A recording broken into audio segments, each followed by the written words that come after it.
In July 2012, a Vietnamese Canadian friend of mine invited me to attend a rehearsal in downtown Ho Chi Minh City of Dun Ca Tai Tu, a music for diversion, also translated as the music of talented amateurs.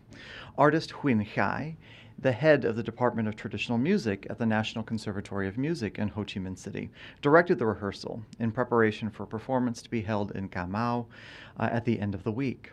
The rehearsal took place in the City Cultural Center in District 3 of Ho Chi Minh City, a building created for a city, narrow, nondescript, and unobtrusive, much like traditional music practice in urban centers in southern Vietnam. Upon our arrival, I tried to avoid a reporter from a local newspaper, who later called me unaware and interviewed me. My performance was less than wonderful, I must admit. And what I did after I arrived is I arranged my camcorder and considered the complicated nature of the performance space. This rehearsal and the performance to happen a few days after were presentational in nature and would require recapturing the relatively quiet sound produced by each instrument and amplifying it. As icons of modernity and development, the microphones and the amplification system clashed with the ways that Dun Ca Tai Tu has been performed and consumed typically in the Mekong Delta in previous decades. Small groups of friends assembled in courtyards and in outdoor drinking establishments to smoke cigarettes, drink beer, reminisce, joke, and perform the music that most studied from childhood. The musicians improvised through and around loose structural melodies on various kinds of string and woodwind instruments, as well as sing pre-written or improvised lyrics. Musicians imbue these performances with a sense of local identity. Even musicians who travel from Can Tho to Lom Suyen to Rakia perform with local musicians to exchange musical ideas and build new pieces. Taking a music that emerged out of local engagement in the Mekong Delta, preparing it in a rehearsal in Ho Chi Minh City, and then representing it to an audience in Ca Mau, without engaging local performers, struck me as urban arrogance, akin perhaps to colonial projects that concertized Dun Ca Tai Tu for French audiences in the early 20th century. Silenced into presentation, musicians did not and will not engage with local audiences and enabled embodied understandings of music practice. The performance began, like many Dun Ca Tai Tu performances found throughout southern Vietnam. The Dan Kiem moon-shaped lute player started the improvised prelude called Au Rao, where the musicians present notes, ornamentation, and character of the mode associated with the piece. The players of the Dan Chain, a 17-stringed zither, and the Guitar Phim Lom, a Vietnamese guitar with a scooped fingerboard, then joined in turn, providing the feathered introduction typical of Au Rao. The last musician to enter was Huyen Khai on the violin. With a sudden slowdown, however, the moon-shaped lute player who was leading the ensemble gave him only a few seconds to add to the overlapping melodies and timbres produced by other musicians. The tap of the Song Lang wooden clapper signaled the start of the piece to be heard, titled Lu Tui Tuong, or Flowing Water, and the heterophonic texture of Dun Ca Tai Tu emerged. Musicians follow general guidelines concerning melodic contour directed towards important structural beats, where they end their winding phrases on the same note. And this is a clip from the rehearsal that I attended.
After the piece finished, an MC walked out on stage and welcomed the invisible audience.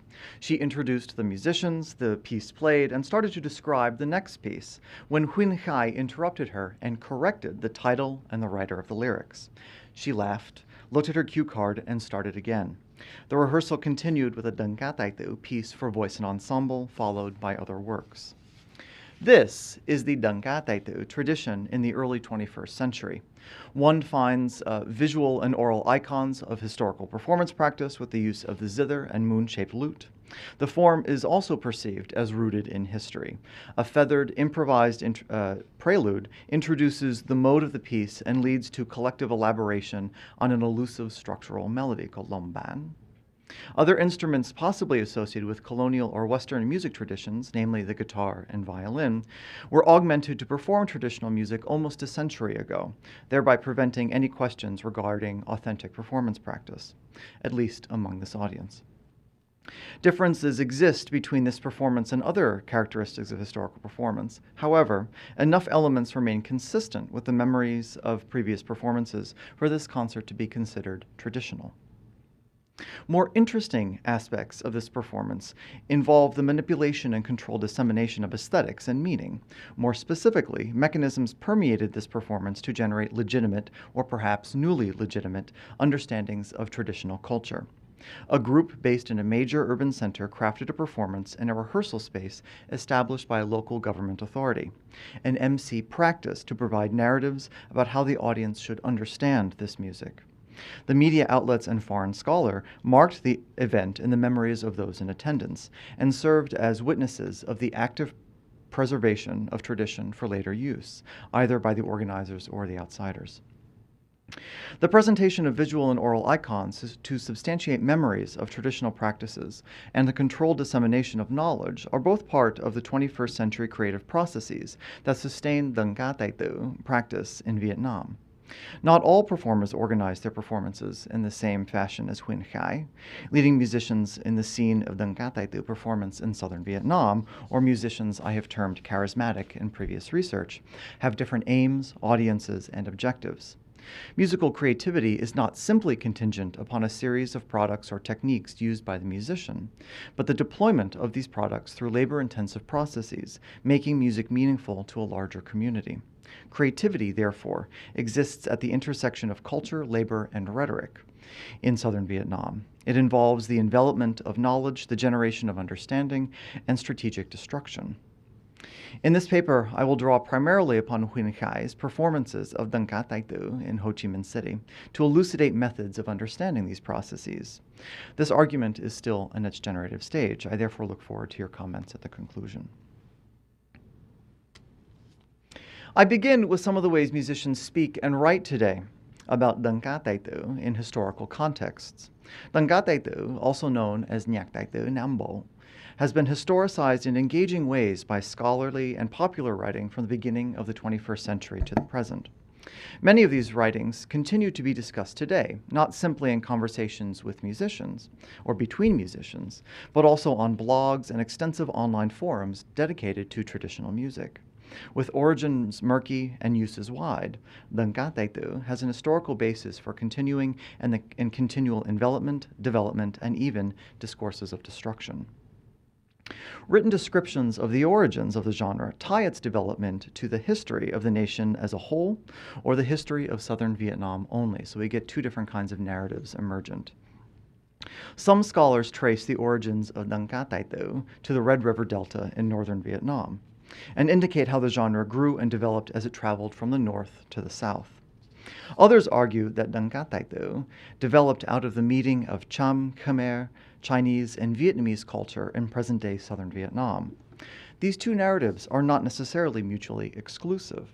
Sometime at the end of the 19th century, a number of musicians from Hue and the Quang provinces in central Vietnam moved southwards. It is possible that these musicians escaped central Vietnam after a failed anti-colonial movement to encourage loyalty to the Vietnamese emperor in Cochin, China. So these musicians, originally from Hue, the central part of the country, and also where the court was located at the time, they moved south in order to encourage loyalty to the emperor. They interacted, when these musicians moved down to the South, with two types of musicians living in the South, those of hatboy, theater music, and nyakle, ritual music found in Buddhist temples. Drawing upon the repertories and performance techniques of these three groups, Dengka Taito emerged.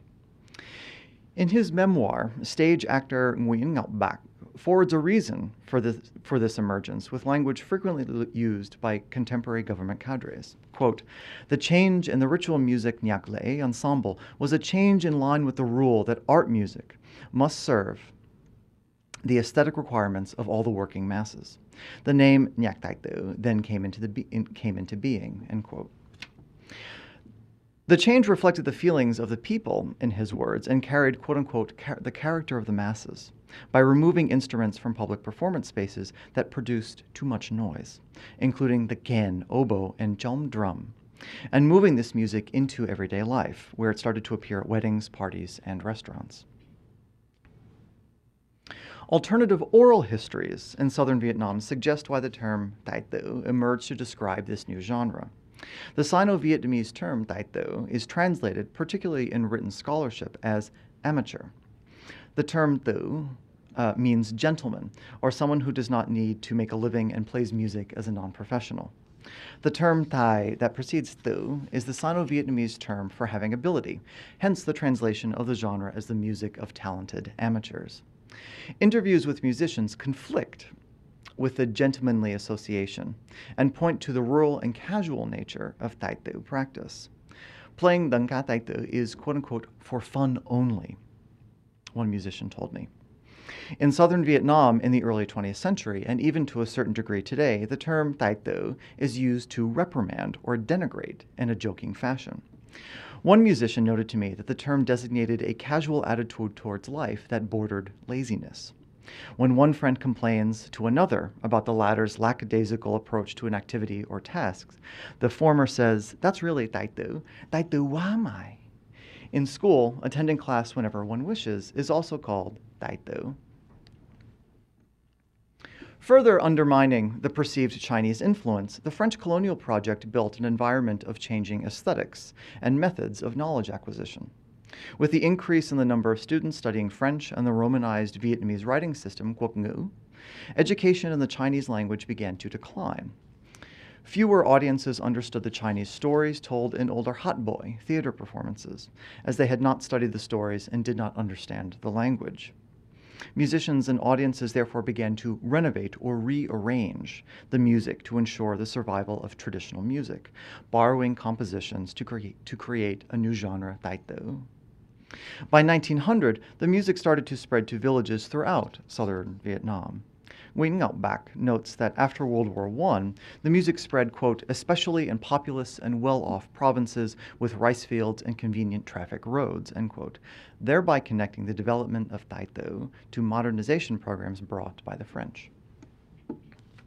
One of the most profound influences of French colonization occurred when musicians of Dengka Taito were put on display in Europe and began to engage with new musical ideas.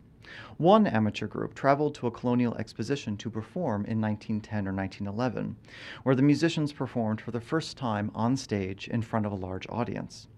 When the ensemble returned to Vietnam, the leader of the group experimented with performing on stage in restaurants and casinos. This, in turn, led to the production of records in the 1920s and 1930s, and eventually split Dengka Taito into largely participatory and community music making among friends and largely presentational performance for wealthy and oftentimes urban audiences.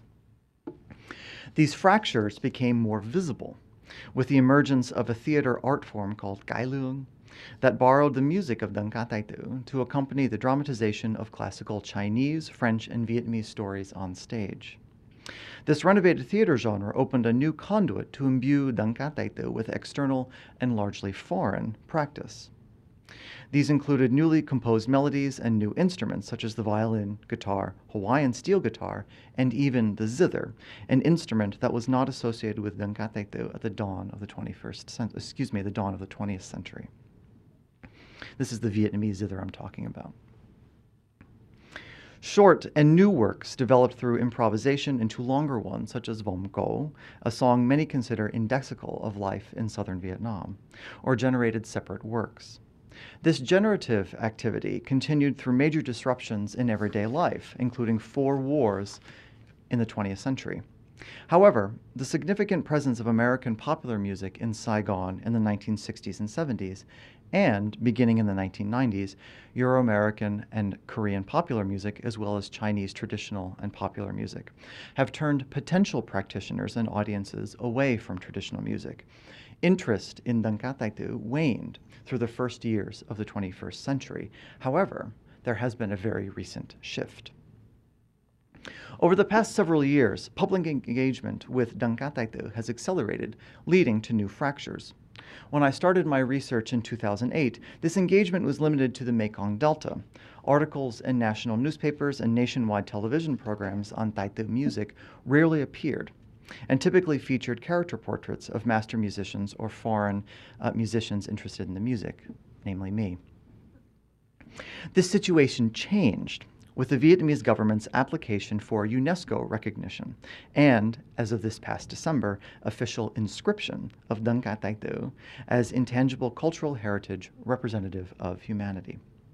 Newspaper articles and conversations with music practitioners indicate that many Vietnamese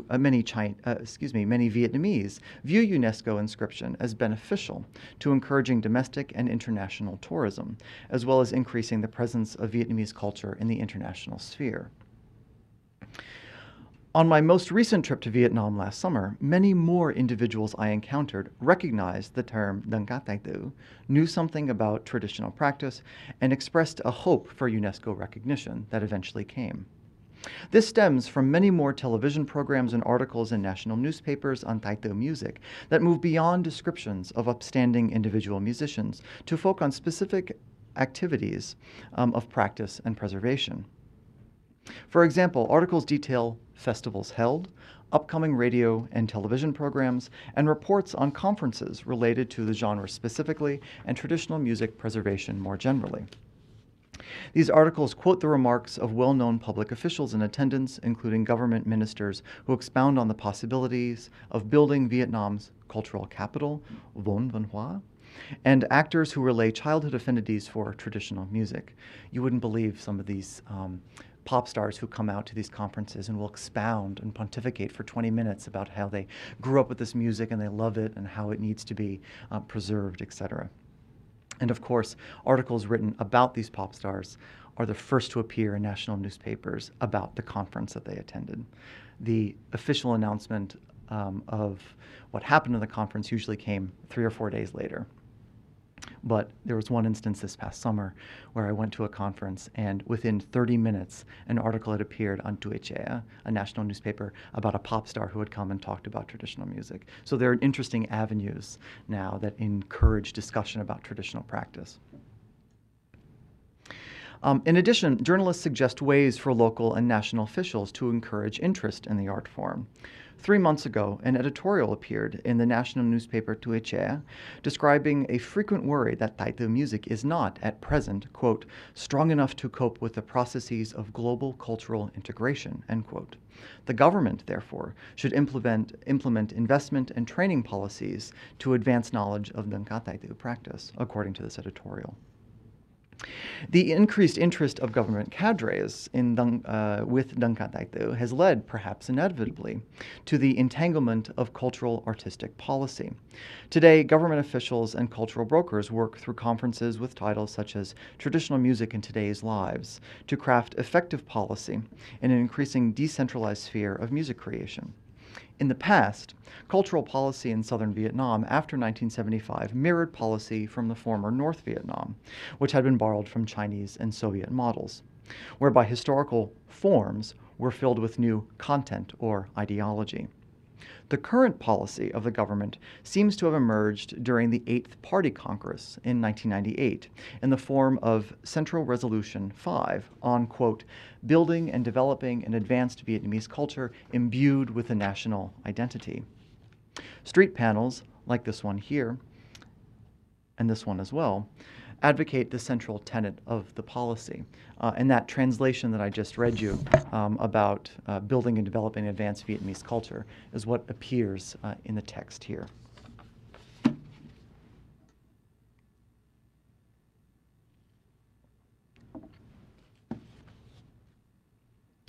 In 2013, newspaper articles and conferences celebrated the 15th anniversary of Central Resolution 5 of the Eighth Party Congress. These actions remind cultural producers that cultural policy exists. According to one conference, the highly successful policy has a, quote, pervasive, deep, and wide impact in life.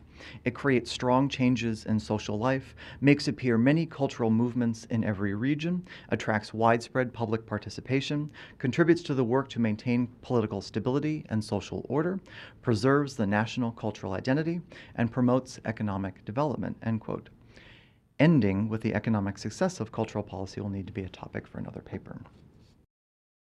There are now many actors interested in propagating and benefiting from the vitality of Dang Ca Tai Tu. Practicing musicians advance practices they have used for decades. Others enter the foray with new theories of emergence, as well as methods of proper development and of enabling sustainability. In this contemporary context, a battleground of creativities has emerged, or perhaps re-emerged, given the variety of practices in the colonial period, whereby musicians put forward disparate versions of music practices strategically rhetoricized as urban, rural, socialist, modern, and global. This battleground takes place in the public sphere through various intermediaries, television programs, newspapers, students, performances as websites, and websites such as online forums, Facebook, and YouTube, and all are creative.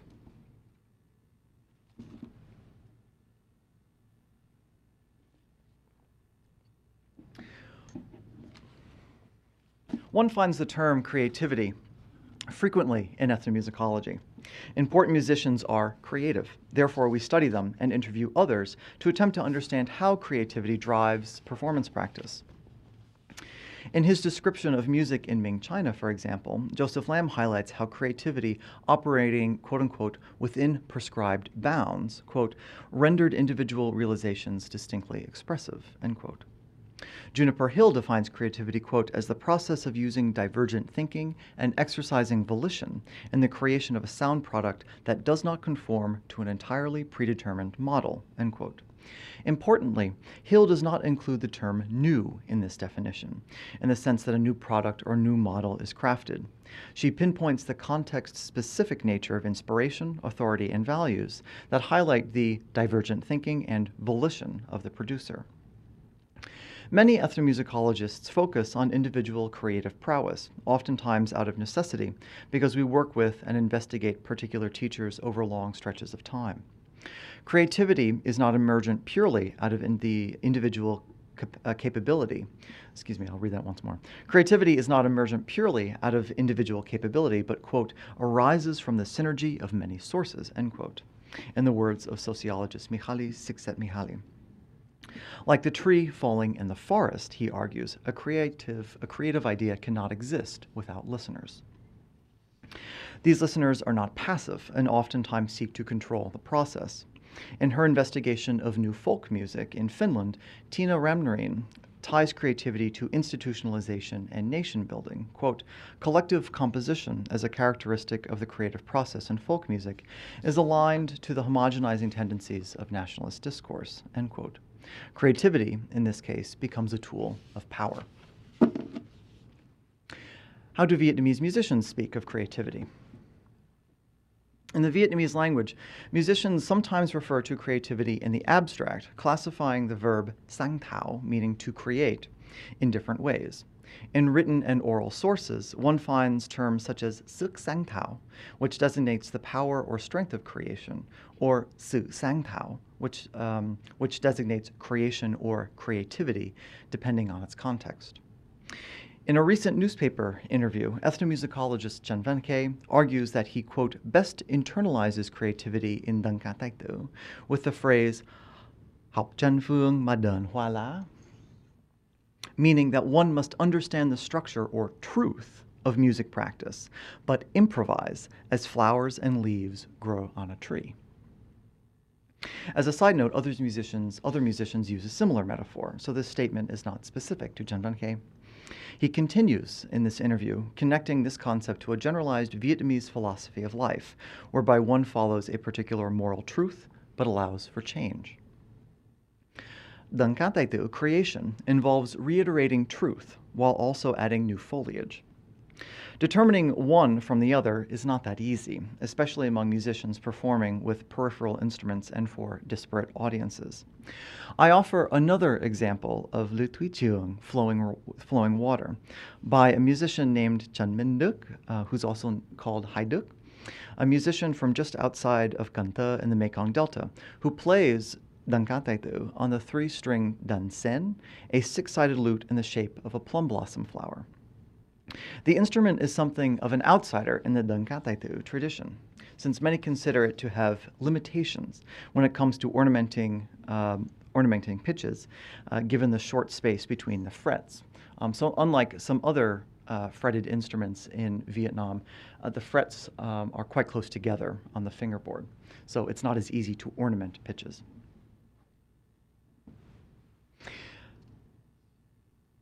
However, Hai Duk provides enough musical material in his performances to make the listener recognize previous structures, truth, such as proper ornamentation and pitch content, and then snags our interest as listener when he deviates from these structures.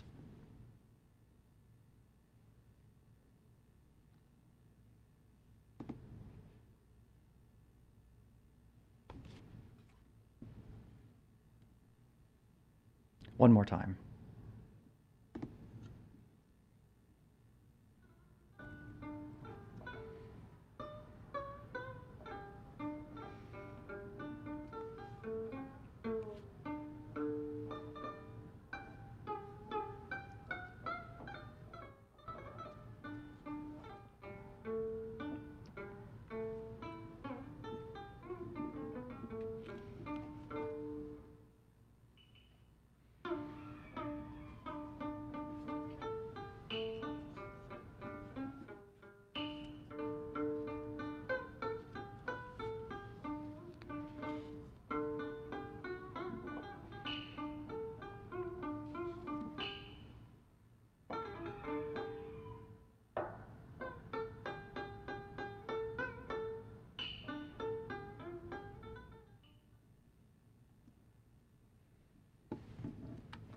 He injects many more non-modal tones to produce a piece that sounds more heptatonic than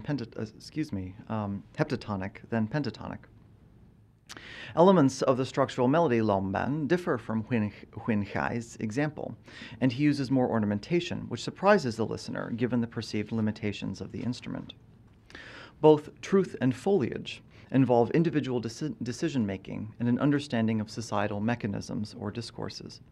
In her work on intellectual property rights in contemporary China, cultural theorist Lei Quan Pang defines creativity as involving, quote, 2 mutually conditioning dimensions.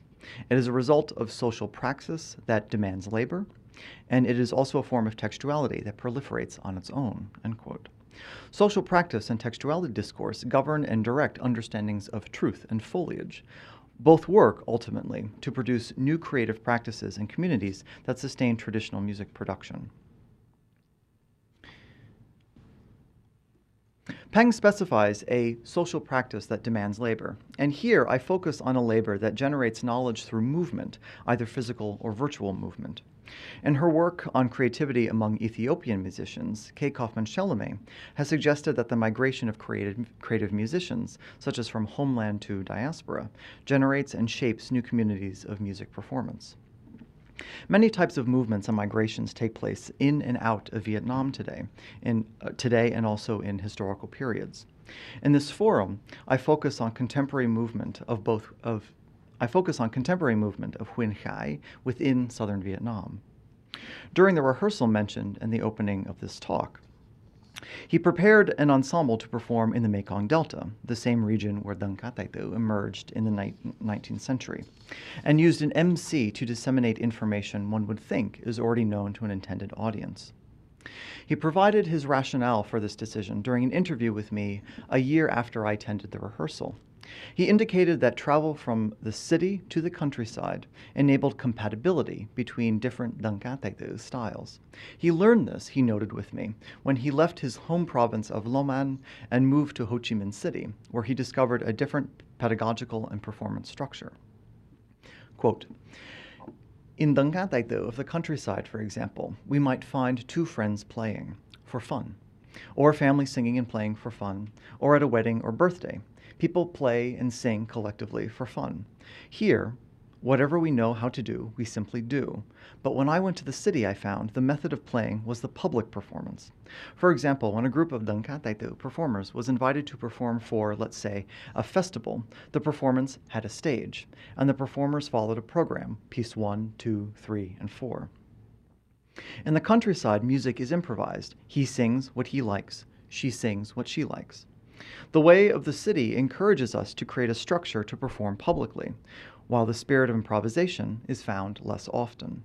For that reason, we must bring these two methods together in order to develop Dankataitu. I bring free improvisation here to the city, and when I structure my practice, it gets better. From the countryside to the city, and from the city to the countryside, produce compatibility, end quote. Movement is laborious, but it advances music creation. In this case, practices of the countryside merge with those of the city to produce music more applicable to all. This has ties into contemporary nationalist discourse on building and developing an advanced Vietnamese culture imbued with a national identity, about which I have already discussed and also published elsewhere. Pang's descriptions of textuality discourse emerge from the work of semioticians Saussure and Roland Barthes, and to which I might connect ethnomusicologist Tom Torino's usage of Peircean semiotics, specifically Torino's assertion that individuals undertake artistic endeavors, perhaps including or perhaps especially music, to join disparate aspects of the individual self and build new communities. In a textuality discourse of music, music practice, and, I argue, traditional music especially, is made and remade continually by practitioners. New signs in the form of improvised melodies, oral interactions between musicians in performance, instruments played in atypical ways, innovated timbres, etc., transgress, according to Pang, quote, because they build new connections and open new horizons, waiting to be understood and rewritten, end quote. Creative musicians, and here I borrow the words of queer theorist Jesper Puar, bring, quote, positively enticing unknowable political forces into their wake, taking risks rather than guarding against them, end quote.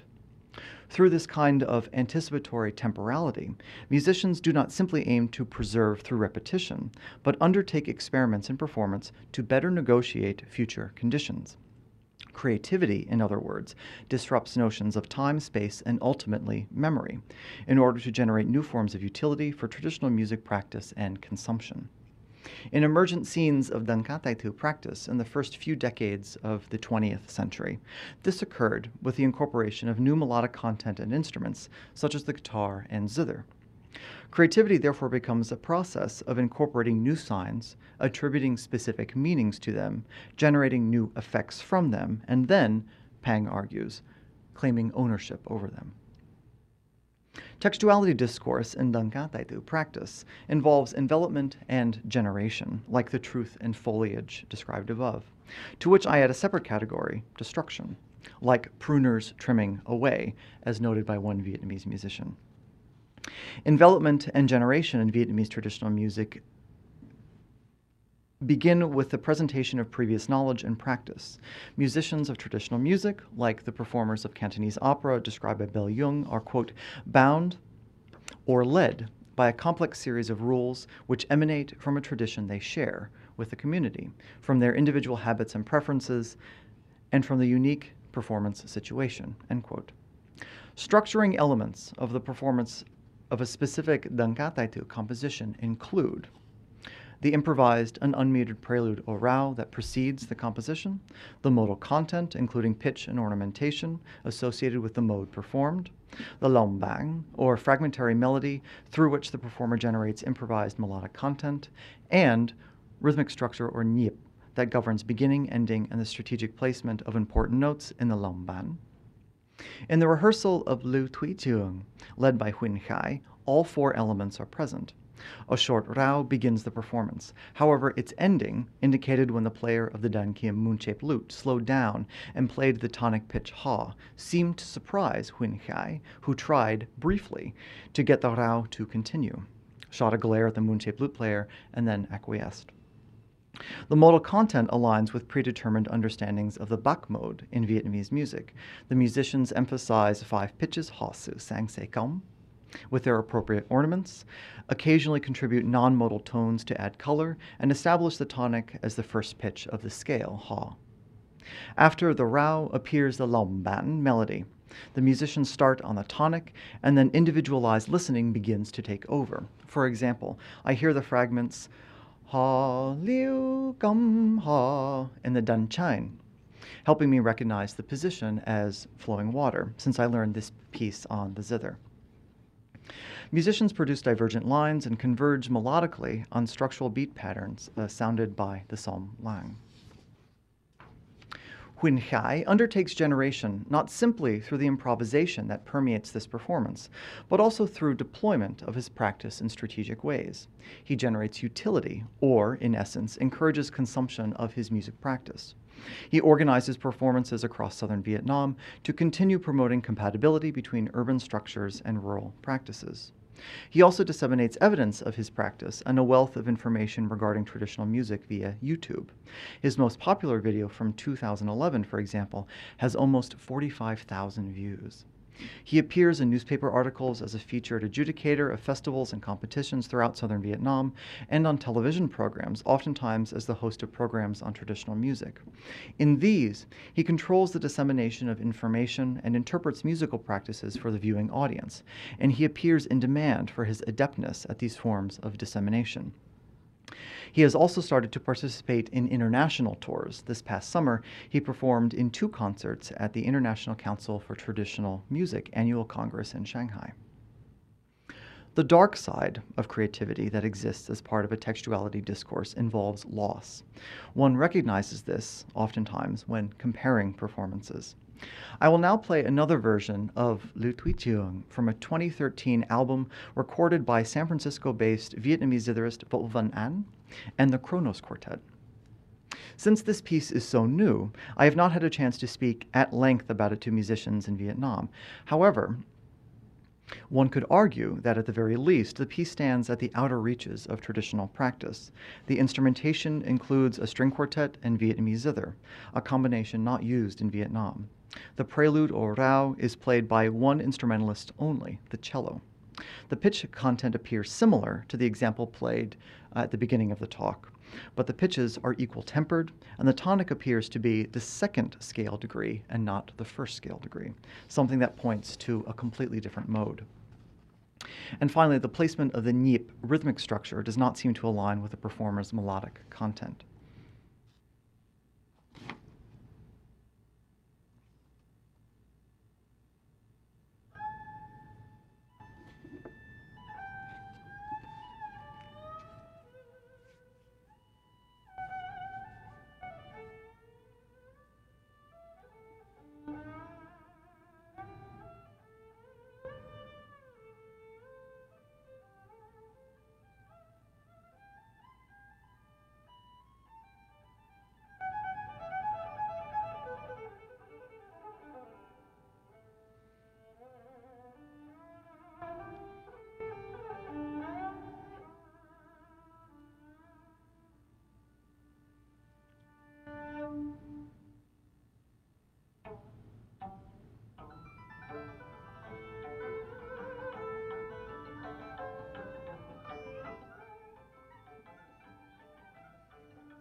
Sorry, the rao was clearly played by a violin and not a cello.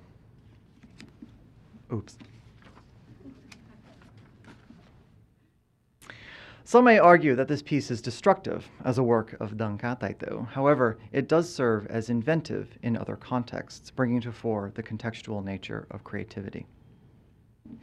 In scenes of Dangka Taito music practice, musicians claim ownership over the creative process by stating, "This is my music," or "This is my method," or most often describing their way of performance. Huin Khai uses the generic term kak, and more specifically kakdan, to describe a way of playing music. In conversation with me, he also adopted the term loi, or loichoi, literally a way of playing.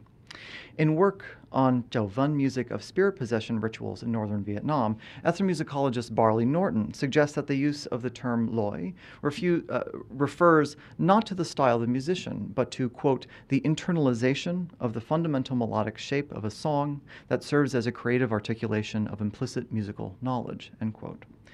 Huin Khai went further, arguing that the loi serves to motivate the musician to perform in particular ways. This study of Dangka Taito focuses on this impetus, and specifically the textuality discourse emergent from performance decisions and the social practice that informs and is informed by this practice. In future work, I will expand the discussion of labor started here and explore how inspiration, kamhung, and understandings of the soul, tamhon, inform the envelopment, generation, and destruction undertaken by musicians. Creativity as a term indicates universal importance, but with extensive use it approaches triviality. Given the distractions it provides, Simon Frith argues that we should dispense with the term entirely. I disagree. The term has potency, particularly in the negative. One raises no greater ire when calling a musician uncreative. The term mystifies and blinds, but remains an effective term for the ethnomusicologist. For studies of Dangka Taito, it signifies nuanced and continually evolving strands of aesthetic judgment that keep traditional music alive in these fractured and frenetic times. Thank you.